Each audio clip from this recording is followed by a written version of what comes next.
going over visibility architecture today, a bit of the portfolio introduction, looking at a few variations of how we deploy some of these products in the visibility stance. I will have one slide. We'll go a little bit over some of the testing history of Ixia as we move into Keysight.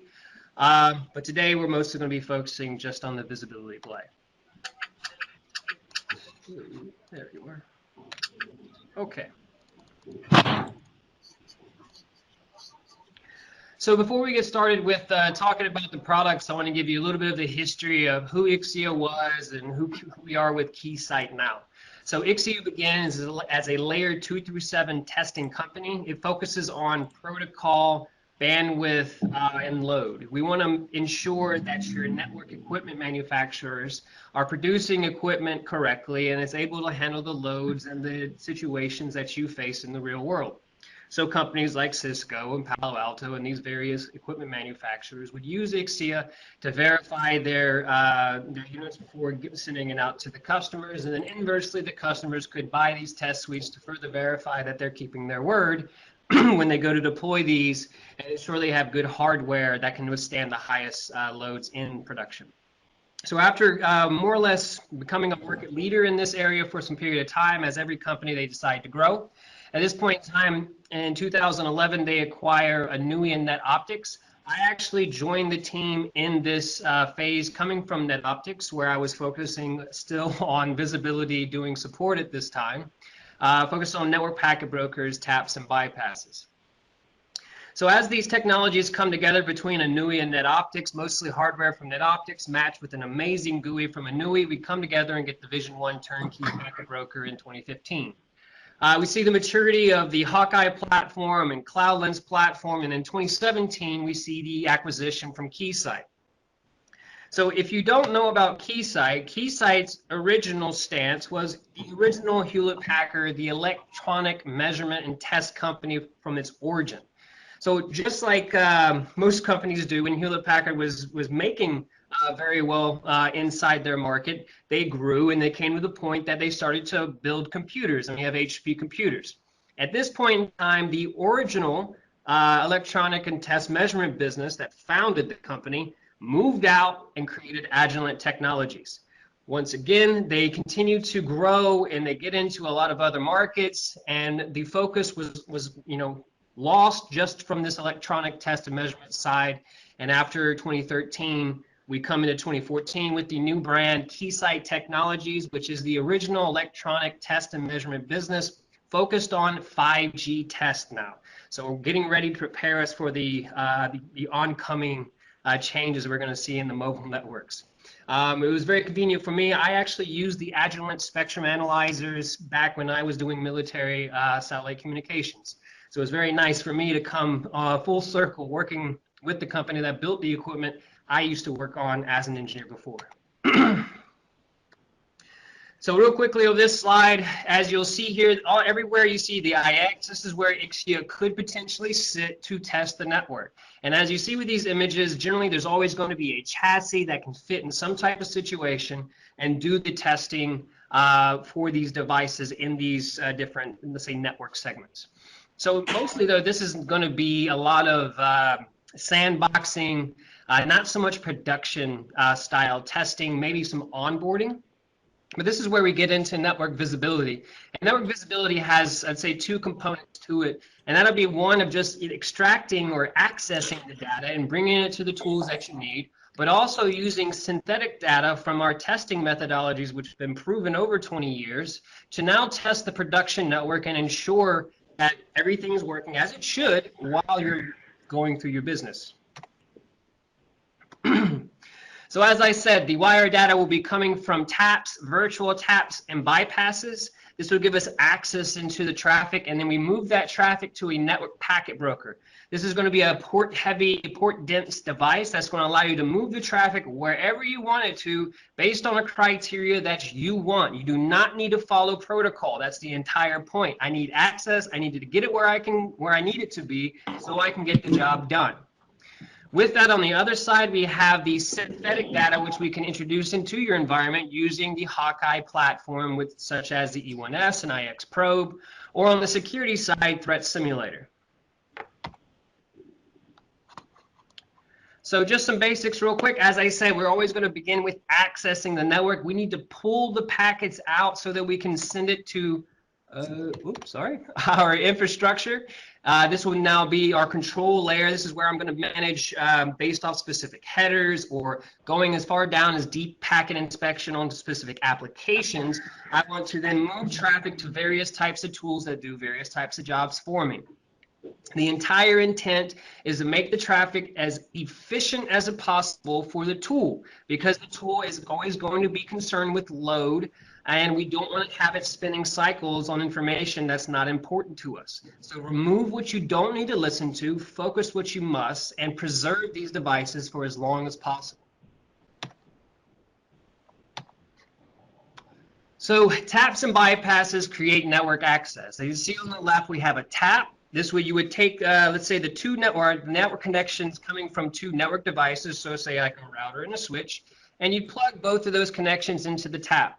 From there on the right side of the tap, you'll see these two white ports. These will identify, well, these will be two simplex transmissions coming from your network segment. With that, so one thing to note from this tap, you're not going to see any power supplies associated with it, and this is as low as it goes. This is layer 1 extraction of the signal as it's becoming data on the distant end.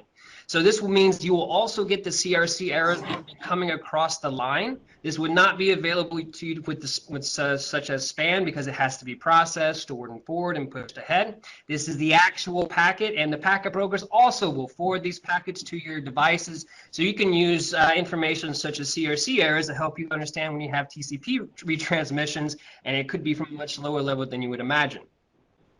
Since, as I said, there's no power, it's a silicon wafer. It acts like the mirror that you would find at the police. Some light will go through a certain way and it won't go the other way. In this situation, we're going to take a portion of the power from that light signal as it's going down the fiber and then extract it down our two simplex ports. The bypass switch, to me, I call it a risk mitigation tool. So most of networking protocols and network convergence works on the idea of missing specific hello messages, and more abruptly, we mostly want to find some type of link status failure so that we can quickly identify there's a problem on this path so I can go to my new path. So the issue came in, when we were talking about devices, especially ones that are concerning with inline security, such as firewalls and IPSs, there may come a situation where the application itself isn't processing all the packets. Maybe it's not dropping every packet, but maybe a few here and there. And on the security side of the house, this is a very big concern. So the question is, how do you force your way around an application that's creating issues inside your network? The bypass switch is going to send heartbeat packets, which you can identify the sensitivity based on microsecond type timings, and then this will allow you to understand when that application is starting to have certain failures. So you could say that maybe every 10 milliseconds I'm going to send this heartbeat packet through, and if I miss 2, I want to go ahead and shut it. Or maybe if after I miss 7, it'll be up to you to decide. But the point is, if those 2 are missed, I'm able to work around the firewall, allowing traffic to continue down the path it was already heading, or block the entire path and force the network or the routers to converge down the alternate path. So again, tap situation, router switch, fibers will go into A and B, of which you will receive a simplex transmission of A and B, giving you full duplex traffic.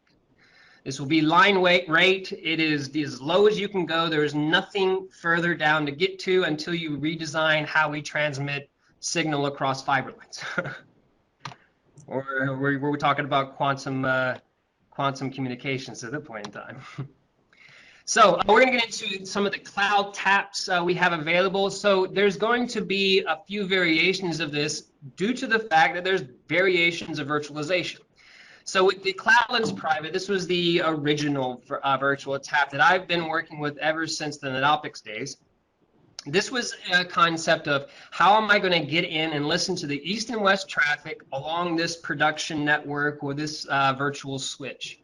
We did this by communicating with the APIs of the virtualization system. So as you see, ESXi, Hyper-V, OpenStack, KVM.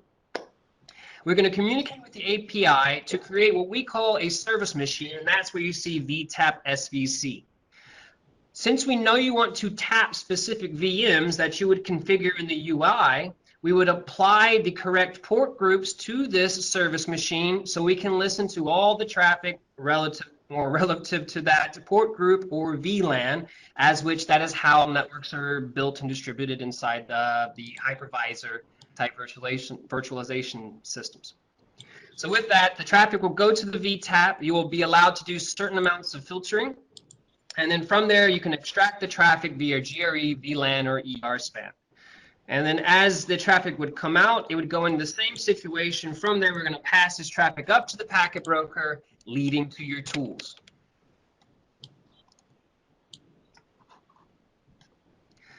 Next, we're going to talk about Cloudlands Public. This is a tapping play looking at the concept of being cloud agnostic. So as I was saying before, we used to communicate with the APIs that were on the virtualization system, and we wanted to allow ourselves to be completely free from the boundaries of how these different companies may change their APIs. So in the Cloudlands Public system, what we're going to use is called agents. Agents will be deployed either on a device that would be such as maybe a web server, and then it would be also deployed on the tool. Now, once I've deployed the agent, we're going to send specific tags up to a software as a service you'll be using to manage this platform. So you don't have a server you're running locally. You will just go to a browser on the public internet. The information or the metadata that goes up is only tags that allow you to understand who or where this person or who this agent is, and the IP address information required for us to create the tunnels that will be built between these locations. So we use these two agents to automate an IPsec tunnel to allow the communication for mirrored traffic from point-to-point location, and it's done in a very drag and drop, a few seconds to build a filter type situation. Everything here is mostly intent on the paramount need of ease of use. And the fact that you're going to have rotating technicians and engineers working on these things all the time, you can't have so much buildup or let's say spin up time on the engineer just so they can get the work done. So the software needs to be very easy to use and intuitive, and this is what we focus on with this product. So from there, we move into the last virtualization setup, our containerized environments. So in the containerized environment, we're not going to be using port groups that we use with the hypervisors. We're going to be using loopback interfaces, virtual interfaces that would reside on the host system. So for example, like with Docker and I think Kubernetes, there's about 3 different interfaces that would always reside on the various containers to allow communication of, like, say, normal data plane, control plane, and then orchestration between the platform itself. So we're going to do the very same thing. We're going to apply a little bit of software and add another interface of which we're going to copy all the traffic from that container, once again allow you to do some filtering, and then GRE this traffic out to, once again, your packet broker and to your security and performance monitoring tools. The reason why we only have GRE here is due to the limitation of a container. That's it. So after we've accessed the traffic, we need to start looking at what we can do from the infrastructure or the packet broker stance. Now the tap situation you see to the left would be the most amazing and perfect tap situation.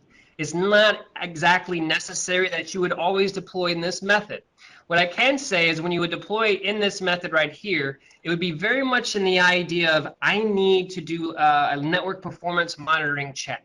So what I'm going to do, for example, I'm a bank and I have a server that sits downstairs and it's trading for me at certain values. And what's most important is that there's a multicast feed that comes across the internet to my bank, all the way down the network to my server. And based upon how much latency is involved in this, I am able to make better or worse transactions and make better or worse trades.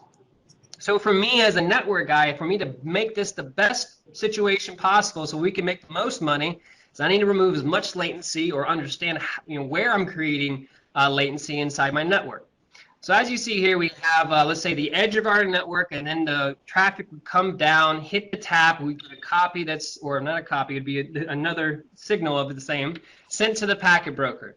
From here, we could use time stamping, where we can apply a PTP timestamp so we understand when that packet arrived at the edge. Then once again, as it goes through the switch and then goes to another network segment to get down another tier, we're going to once again grab the packet, send it to the packet broker, stamp it with a timestamp, and then send it out to our network performance tools or application performance tools, whatever you would have auditing that system. And in this concept, I'd be able to see every single step of how the traffic passed through my network and get a good, I would say a very good understanding of what's happening. Now on the other side, if I'm going to do a security play, it's probably not as interesting that I have all these extra taps, and I would actually probably only need maybe 2 or 3 to get started.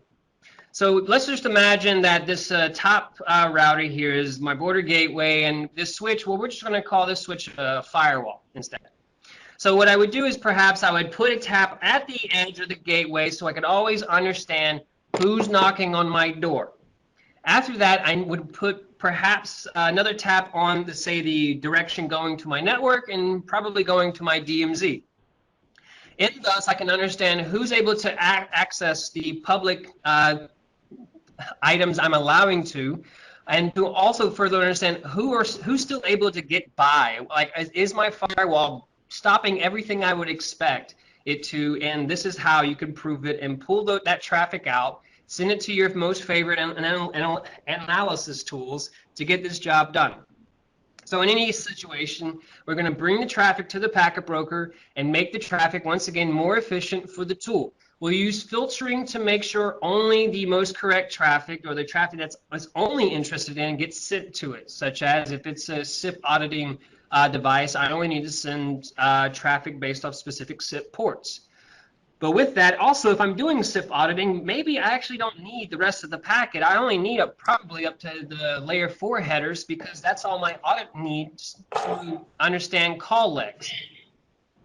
So at the same time, if I'm also playing or doing a security play while I'm doing a network play inside the same environment, I can use things like deduplication to remove all the extra packets I would build from having every network segment tapped. Because in say in a security situation, in a lot of cases, I don't need to get another version of that packet as it goes through each network segment.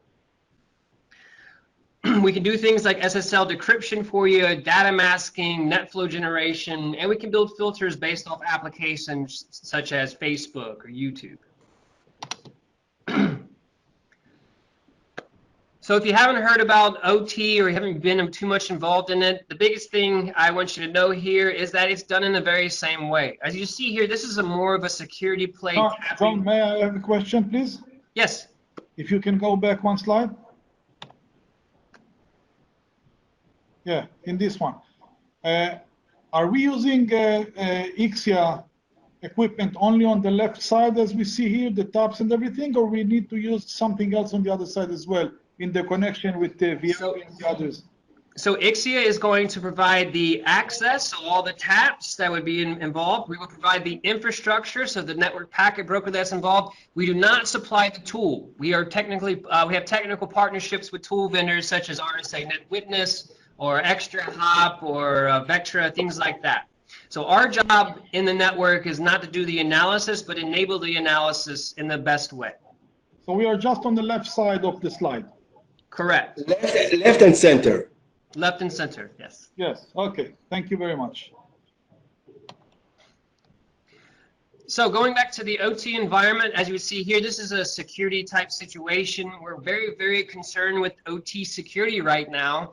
And due to the fact that at level 3 and level 4, as you see here, there was at one time a physical air gap, meaning there was no cable that went between these two levels. We needed this to be the most secure environment, and no access was better.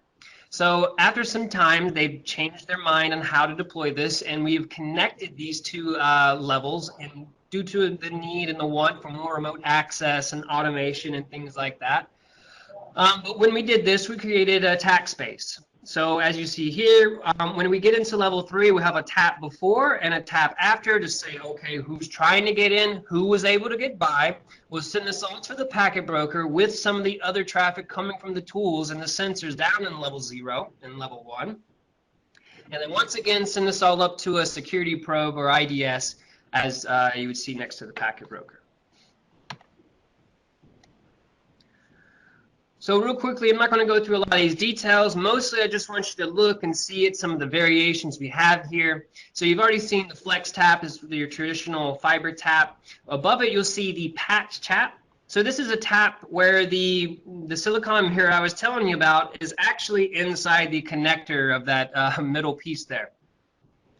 So what this does, this allows me to build in a tapped environment inside the network rack before you would be, let's say deploy your equipment in there. We were trying to enable data centers to already have the architecture built in place, because it was sometimes tough to bring in 50 taps and then find rack space for it if the data center's already been consumed for some time. From here, you'll see these copper taps. You'll see that they're a little bit bigger. The biggest thing you need to understand here is when you're talking about copper, you're talking about electricity, and electricity needs power. So there's going to be a battery on the inside, and power will need to be supplied to it to repeat that signal. From there, we're going to go into the bypass switch. As we see, the before, firewall, and switch, and the IPS would just be sitting in the middle. Problem being, what happens if the IPS started to experience some problems? In this situation, we bring now the bypass switch between the firewall and the switch, so that if any time the IPS had an issue, we would work around it, bypass it, or block that connection so that no network convergence could go through its normal routine. The end goal for us on let's say the inline or the bypass switch architecture leading to this inline security fabric is to give you the most highly available situation to a tool farm of multiple types of devices, and let's say give some freedom to the security team where there was never availability before. So I'm going to do now a little diagramming exercise. I'm going to switch my screen. Just give me one moment. Yes, no? Yes. Okay, great. Okay, so let's say a typical old school network environment. I have my internet, I have a router, I have a switch, and I have some servers in the back end. So when we first deployed the internet, we didn't do any protection, and then suddenly bad things started happening. So at this point in time, we started doing firewalls. So firewalls were going to allow me to block certain access to certain things and let only who I want inside my network into my devices. From there, we said, well, people are still able to get in and hide certain things inside traffic. I need something such as an IPS that's going to recognize signatures of malicious code or malicious things, so that even if they're allowed to come in, if they're still bad, I need to stop them. So from there, you would just kind of replicate the situation down onto your alternate path. And now, ideally, at any point in time, the link fails at the firewall, I could go down my second path.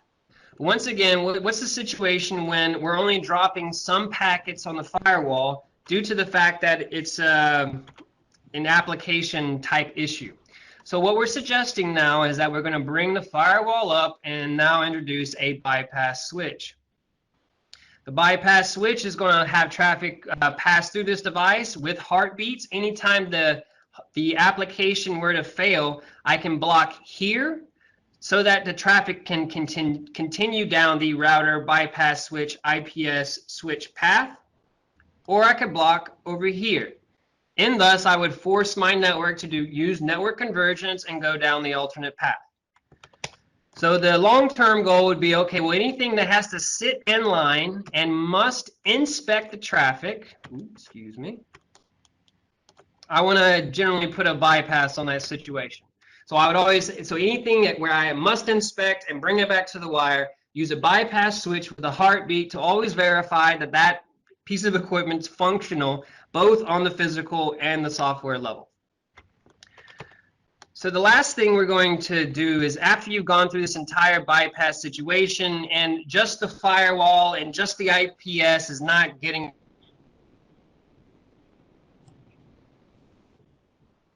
in more load balancing, or you want to, instead of just having one firewall, you want to have a web application firewall as well. But this can get very difficult to manage and do all the networking configurations to have traffic go certain directions. And this is why the packet broker was built. So let's just move these guys off to the side real quick. And now I'm going to start to build this inline security fabric situation. So I have my two packet brokers, and these are going to operate in high availability. So they're going to know about each other's current operation, its configuration, and it's going to be able to handle jobs for each other if something were to go wrong.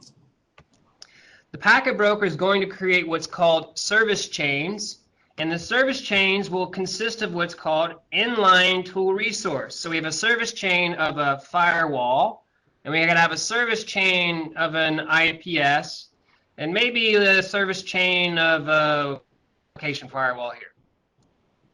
So what this means is, as traffic comes from my border, goes through the bypass switch, hits my packet broker, only HTTP traffic I'm going to send to this service chain. I'm going to send all the rest of the traffic to this other service chain, and then I'm going to have both. I'm going to have both of these types of traffic now both pass through this other service chain. So what this means is that I've isolated all the web traffic to the Imperva, I've isolated all the other traffic to the other firewall, and I've recombined them all to go through the IPS for its inspection before it returns to the wire and goes to my switch, now down to my web servers or whatever servers, FTP servers and things like that. And what I've done here is I've created a level of segregation between my network and my security infrastructure, and thus the security team, because they don't need to know syntax and how to write routes and things like that, they're going to have a very nice, easy web UI that they can configure and move things around. Say, after a period of time, we're starting to experience too much load for our next generation firewall. We need a new one. We need to add in another firewall, but at least maybe we don't need it to do a 10 gig. We'll just add another 1 gig inside of here. And the point that, so now I can have load balancing inside this single service chain to make sure that both of these devices will be properly loaded. But what's convenient about this now, as all this service chaining is just logical connections between devices, I can take my firewall, move it into the other service chain, go through a security update, go through a configuration change, and I could copy the traffic while going through the original service chain and pass it through this one too, just to onboard it. I can onboard hardware from the security team without ever making a call to the network team, because I'm in charge of the security stuff. So I make sure. I have a question. Mm-hmm. What about asymmetric traffic? If you have two firewall and load balancing between them? So this is, I guess. So if you have two firewalls, you would load balance between the two using your normal 5-tuple hashing algorithms to ensure that you have session accuracy. Yes, but the session, the reply packets or the packets on the other way, how did they know to go to the same firewall? This might make it a little bit easier. In the regards to the network, nothing, they bypass the packet broker. They are never seen. They do not communicate across any protocols. The router and the switch between these guys don't even know they're there. The switch, the router, they think they're talking to the firewall, just so you know. So however your environment's designed, it'll still function as it is. We are completely transparent on the wire. Okay. So because we have complete programmatic capabilities, so basically we build so instead of writing your configuration files, which is syntax, so that I can program a code to do certain things. We build a very, very nice UI that says, we're just going to give you all these options. You can move traffic around however you wish. It's not going to follow protocols. That's why you have the routers and the switch. They are routing based off routing protocols and switching on your spanning tree protocols and things like that. They need to be very good at that stuff. What this is creating is infrastructure for you to use how you wish, so those guys can continue to play, but you can still move traffic how you wish. Okay. So also what's convenient with that, we're talking right now about inline or traffic must go into being inspected before it gets back to the wire. What's convenient about this topology is once you have it active, you can now just go ahead and start sending traffic out to your out-of-band tools. So I could have an out-of-band tool farm ecosystem of OT, IT, analysis tools that are also investigating the traffic after it passes through your firewalls and IPSs. Okay, so I'm hoping now this little network diagram makes a little bit more sense of why we got there and how we're using this. And as you see with all the various lines, the whole point is that the traffic, even if one packet broker were to fail, the other packet broker can take over that job. If the first primary route were to fail, the alternate route would have a way to get to the security tools, but also have access to all the same security tools. So you can make sure the one firewall could be used by or both my paths potentially.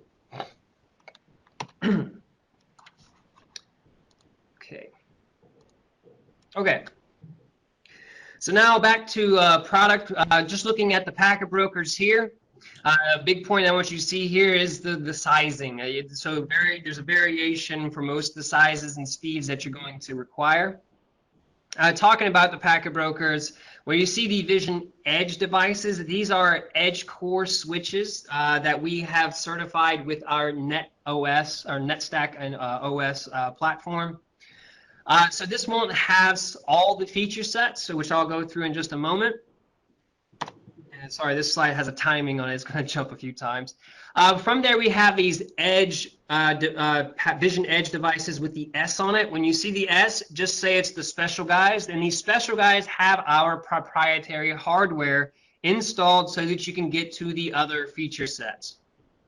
From there, we have the Vision 1 and the Vision X and 7300. These are packet brokers built by us, in which the Vision 1, as you saw before, it was built in around 2015. It was the flagship for some time. It's done a lot of work, but it won't get us into the 100 gig environment. And that's where we get into Vision X, where it's a 100 gig native platform. As you see to the right, the chassis-based system, the 7300 is there for you when you have a very, very highly dense 1 gig, 10 gig type environment. More or less, you can relate each line card and pair of 4 40 gig ports at the top is about the same sizing as a Vision 1. So as you would see here, you potentially have about 5 Vision 1s in a nice stack. Okay, talking about the packet broker features now. So as I said, the NetStack, or what would go with the Edge devices, the Edge packet brokers, all this will come with the aggregation, filtering, the AutoFilter Compiler, which I'll go into a little bit more detail in a moment, regeneration and load balancing. So this is going to give you all the functionality of, I need to move traffic here or there, load balance it based off X criterias, and I don't want to have to build a filter list to manage all this. So when we get into the packet stack and the app stack, secure stack, this is where we have more hardware installed on the packet brokers. And it's all done with FPGA technology, so we have no packet loss across these, especially these packet stacks. Until we get into the app stack and SSL decryption, this has to go back into CPU, so it's a little bit different. But down at packet stack, everything's FPGA, so that you won't ever have a drop going through these scenarios of using features such as deduplication, timestamping, packet trimming, or protocol stripping. Data masking here is more based upon, I want to mask all characters from this header and byte offset everything forward. You'll see it again in the secure stack, and I'll talk about that and why it's different. With that, we also have the GRE tunneling termination. And this is where you would have certain combinations of, say, like the Cloudlands products, sending traffic in, and where you could terminate that traffic here at the packet stack so you can bring all that traffic to your tool farms. So going into the app stack, this is where we get into the application and threat intelligence platform. This platform is threat intelligence. And this threat intelligence is coming from a group of engineers we have that spend all day scouring the web and the dark web to try and find new attacks as they're coming in. So this application threat intelligence is actually used throughout Ixia's product lines, starting with Breaking Point, where we do security testing. So what this is us building a database of signatures stating, while your traffic is going through our packet broker, if we recognize this signature, we're going to give you some information about it and send it to your tools where you're doing all of your observation. That information will be provided in a form of IX flow. So where you have your normal net flow information, now you would have several new fields that would include such as geographical information, threat signature, and maybe even CVE information on this attack. We have application filtering. As I said, I can make a filter very simply just based upon YouTube. We have the capability of learning applications as they're communicating across your network. You could find a rogue application with some unknown name, and then filter upon that rogue application so that you can get a Wireshark capture, a PCAP export, as you see there, so that you can do your proper analysis, find out if it's legitimate or not, and if it's not, you create a signature out of it and put it into your firewall, so we'll never get in again. So we have SSL decryption, both passive and active. Passive in such if we have this certain key pair, we can unlock the traffic and allow your tools to look at it. Active, of which we would be the proxy along your certificate chain, which would allow us to decrypt, send the traffic off to where it needs to be analyzed, and then re-encrypt to go down its path. The data masking at this point will be different in that we are in deep packet inspection area here. So we're going to use a regex expression. This more or less means a pattern. So I can create a pattern of letters and numbers and dashes and dots to identify specific credit card numbers or account numbers or certain sensitive strings that you need to keep private from everyone. So very much in the zero trust policy, your technicians still cannot see this information. If any day they decide to, they can grab this, run away with hundreds of accounts and potentially hold the company ransom.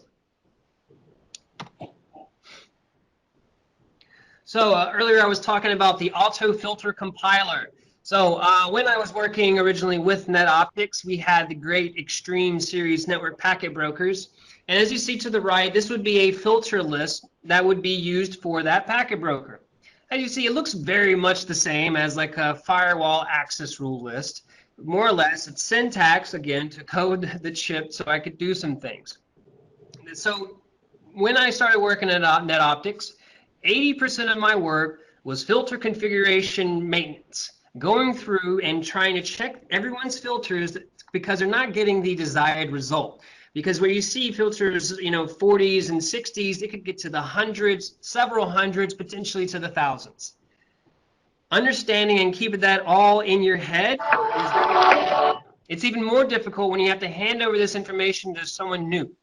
So what's convenient about the Vision packet brokers is that there is no filter list unless you want it, which is not, let's say 95% of our users don't, or clients don't.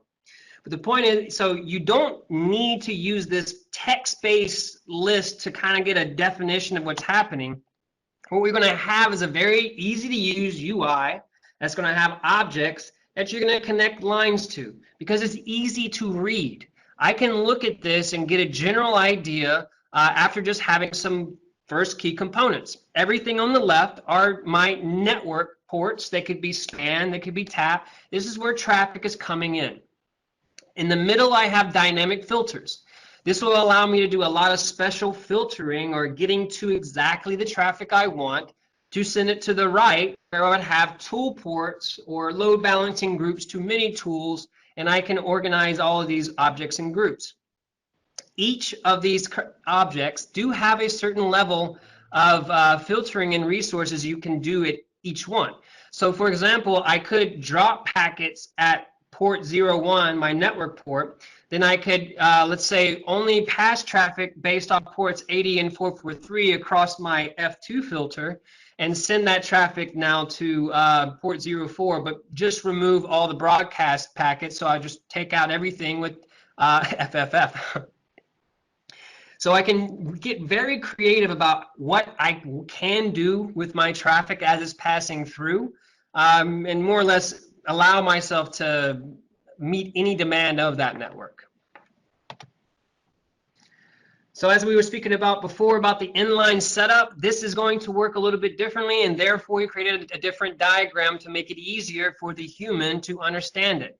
So when we were talking about the bypass switch, as you see in the top left and the top right, we have BPP1 and BPP2. This stands for bypass port pair 1 and port 2. So as you see, I have my two bypass switches. These are the two lines going up here. So with that, I have in the middle service chain. So we have service chain 1, 2, 3, and 4. In my first service chain, I see that we have an IPS and a web application firewall. So generally what I'm going to send here is only port 80 and 443 traffic. After, so based upon the types of filters, and you'll see in service chain 2, there's a couple of these lines and a bucket that sits underneath, and inside there we see next generation firewall. What that little bucket means is anything that did not pass my first service chain, I need to have that now go to my other service chain. So this means all the web traffic goes up to service chain 1, all the rest of the traffic will go down to service chain 2.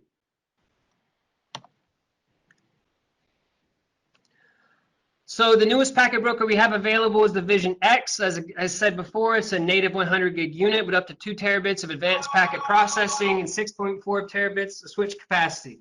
Please give me one moment. Very good. Excuse me.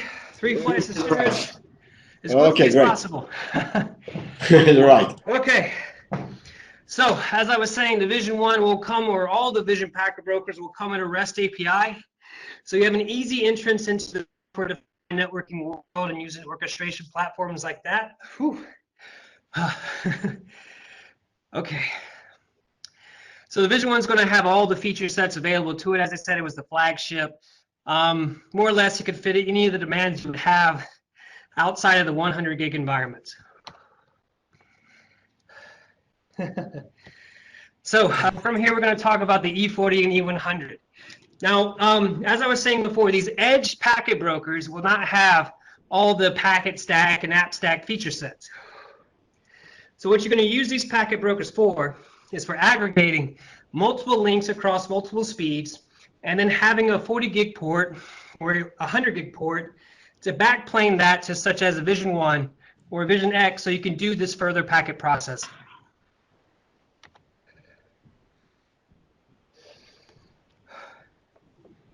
So the Vision Edge 10S, this is going to have that special bit of hardware that's slid into the device. This will allow you to get into NetFlow generation and using things like the IFC, the Ixia fabric controller, so that I can have that single pane of glass to control multiple packet brokers. I can get into doing inline configuration, and I can process up to 40 gigabits of packet stack.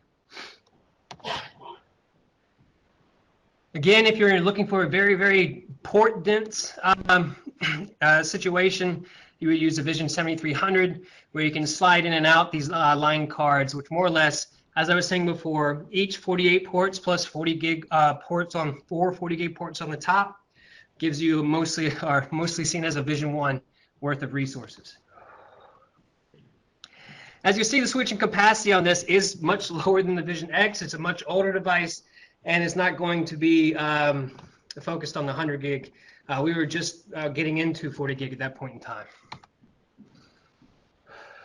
Okay, so everything we've been speaking about was us extracting traffic, using infrastructure to then send that traffic to where we want it to go so we can manage our security and network performance environments. as I was saying in the beginning, Ixia had this entire history actually based on test. So after they dominated the sandbox testing, pre-deployment testing type environments, the concept was, well, what else can we do with this? How do we help customers in the production environment? And this is where Hawkeye comes in. Hawkeye is coming from our iX Chariot platform, where Hawkeye acts as a single pane of glass controller to use endpoints to test specific types of traffic between certain locations. What this allows me to do is just to first focus on the network. How does this traffic pass, from point to point? It could be voice calls, it could be video, it could be Zoom calls or things like that. After that, we also have the capability of getting into real service tests, of which I would be able to test the actual application. If I know this traffic should traverse my network properly, then I can now make some math to know the difference of how long is the application itself taken to respond. So as I said, first we'll start with node-to-node testing between two endpoints that would sit anywhere inside your network, whether if you're using a public cloud infrastructure as a service, such as Amazon or Google. In any situation, we're going to use these endpoints to pass a very specific type of traffic, remove the application from being a variable in this situation, just thoroughly understand how is network configuration affecting this platform. The platform could be Microsoft or Microsoft Teams, for example. How does the network just deal with that traffic? Not how does Microsoft Teams working? What's the status of Microsoft Teams?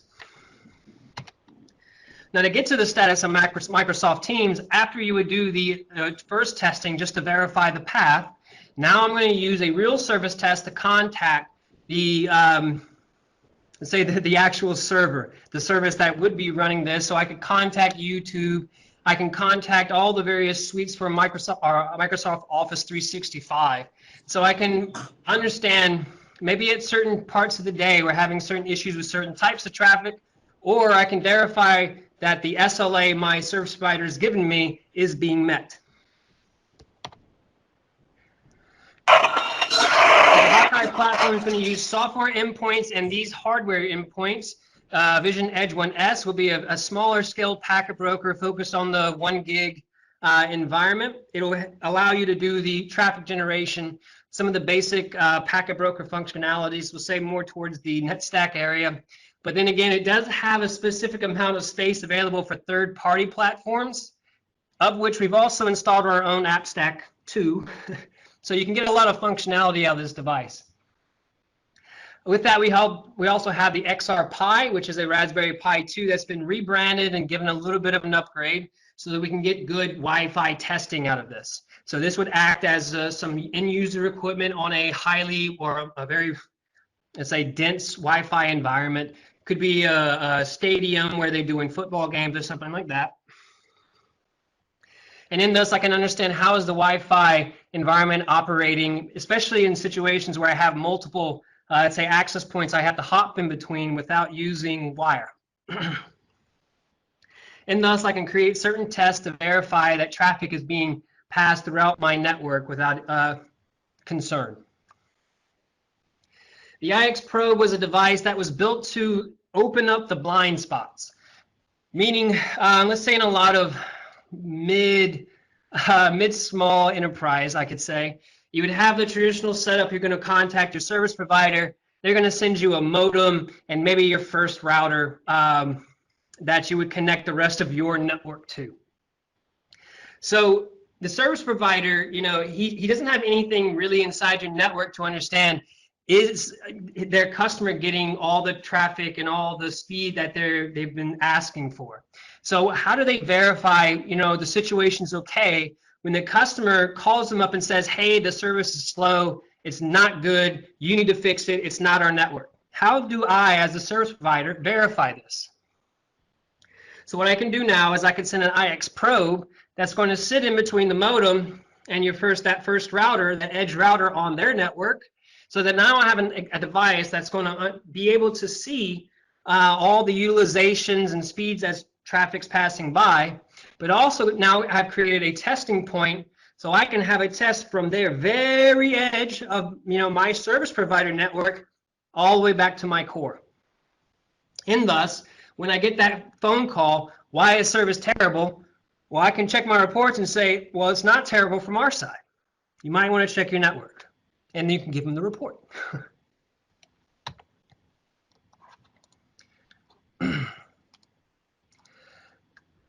So real quickly, the E1S will allow you to do some of the packet monitoring, a lot of the NetStack feature sets.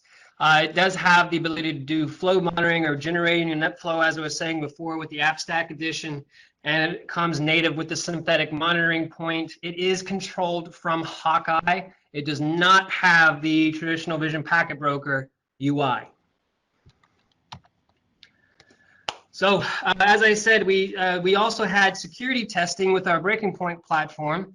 And after 15 years of doing that and being great in that side of the business, once again, we wanted to look at how do we take this information and this strategy, this testing methodology we've developed for a very long time, and bring it into production environments.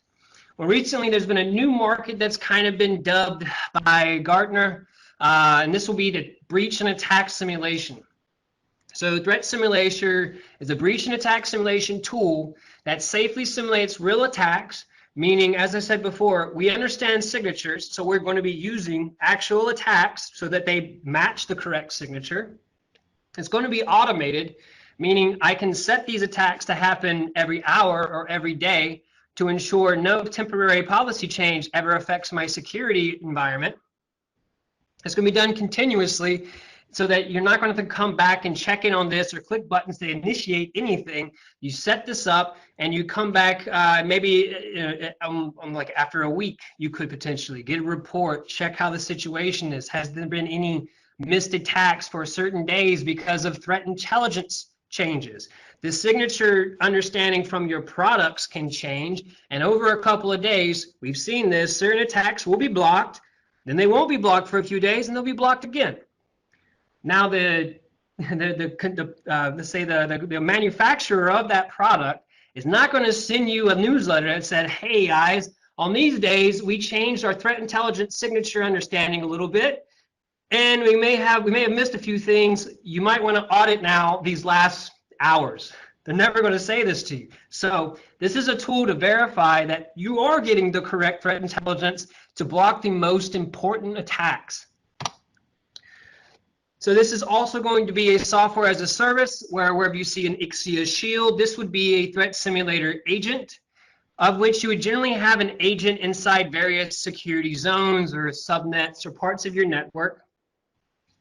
And thus, we want to understand if our dark cloud, which acts as malicious hosts or malicious users or bad DNS servers, can, for some examples, send attacks into your environment, meaning I'm going to go through your normal gateway and firewall and try to breach your environment. But then also we have lateral attacks where we can have, say for the Wannacry infection, first the attack would come from the outside in, to say to our corporate data center on the right. But if it was successful in going through each of the audits or the tests or the attacks, it would then try to go across the internet to your internet gateway in your AWS environment to complete a normal Wannacry infection kill chain. So where does this product fit in comparison to others? So on the left side, our y-axis, we have frequency of validations, how often I'm going to be doing this. Vulnerability assessments are generally scanners that are going to open 60,000 telnet connections and just say, well, if we see these open, you might be, unsafe from these specific types of attacks. It's very quick. It can give you a lot of information, but it's not very realistic. It's not an actual attack going on. So we've always set in the pre-deployment and security testing area already. And as you see down the bottom, the x-axis is completeness. So how real is it? How broad is it? And how effective is it going to be in understanding everything? So you may only do the pre-deployment screening maybe once a year, once every 3 to 5 years, or when you're only actually buying new equipment. You would then have penetration testers and red blue teams come in maybe quarterly, biannually to do some checkups and make sure the configuration you built during the pre-deployment was still valid. It hadn't changed too much during, normal operation, and you were still safe. So breach and attack simulation is going to come in as we're going to use the very same effective attacking we would do in our pre-deployment scanning, but we're going to reduce the size. We're going to focus on what's most important, and we're going to have this being checked every single day. The fact is, it is only one singular attack or a signature of attack as it's passing through, because these will never reach your endpoints. These are our own agents. It's going to be focused on testing your network defenses. To understand that your firewalls and your IPSs will be able to keep you safe, that your web content filters are working properly, so that your users or your clients' users don't hit the phishing link and get out to the bad site and then infect the entire network. So we were talking about completeness. These different images on the left and on the right will be coming from this UI. We can take the time for another demo later. What the left side is what we call a ladder, and this is the Wannacry infection ladder. So you see it done by color code. We see various audits. These color codes match on the image on the right of the cyber kill chain exercise that it's associated with. And you see the chronological numbering of how it would be actioned and the direction it would be going. So going back over to the ladder, you see we have an internal 1 target, we have an internal 2 target. So these are agents that are inside my environment, but in different security zones. So it could be that my corporate data center and my AWS environment. And then I have the dark cloud, which is going to act as a few different pieces. It's going to act as the infected host, the original host that's trying to infect, the DNS server, and some of these other web pages involved in this kill chain. The first audit, the first thing that's going to happen is that the dark cloud, as it originates that line on the ladder, is going to send the attack into internal 1. It's going to send the external blue exploit. If this attack was able to pass your firewall and your IPS and make it all the way to our agent, we're going to assume, if it was one of your devices, it's been breached. Now we have a fuzz bunch backdoor. That means if the agent did get the attack, you were not able to block it, we'll now go to audit 2. So in audit 2, we're going to send the actual Wannacry DLL down the line, and the idea being is that we're trying to get into this fuzz bunch backdoor that would have been created. If we're successful, once again, we'll continue to go down. Now, maybe at audit number 3, we had this DNS query that goes out, but I had some good firewall rules, and I'll block this one as it's going out to the public internet. At this point in time, we would stop this kill chain attack because you would be protected from all the other audits going down that line. The other thing I wanted to just point out from here, as you would see, if we were able to make it past audit 5, meaning that this attack has command and control of your environment, we're going to now see the origin of audit 6 is on internal 1, and we're going to go to internal 2. So this is where we're going to do the lateral attack after we've completed an infection to see if we can start an infection in another part of your network. Threat intelligence, big key player here. Reason being, we had some great history with this, with our ATIP platform, Application Threat Intelligence Platform. March 14, 2017, Microsoft released the patch which led to the building of the Eternal Blue and the Double Pulsar tools, exploits, so that you could get or allow this Wannacry infection. We had coverage over these shadow broker tools on April 25th of 2017 and May 12th, 2017, where we see the big Wannacry craze going on and hitting everywhere. On April 25th, anyone who had our products could already test and verify their network was safe. That is the point, and that's the kind of speed we want to give to our customers at the end of the day for their production environments too, because in a lot of cases you don't have a giant breaking point connected to your firewall in your production environment. So we needed something where we could create signatures pretty quickly and then get it into your normal security checking that's going to be done on a daily basis to always understand, am I safe? That is our presentation today. Do we have any more questions?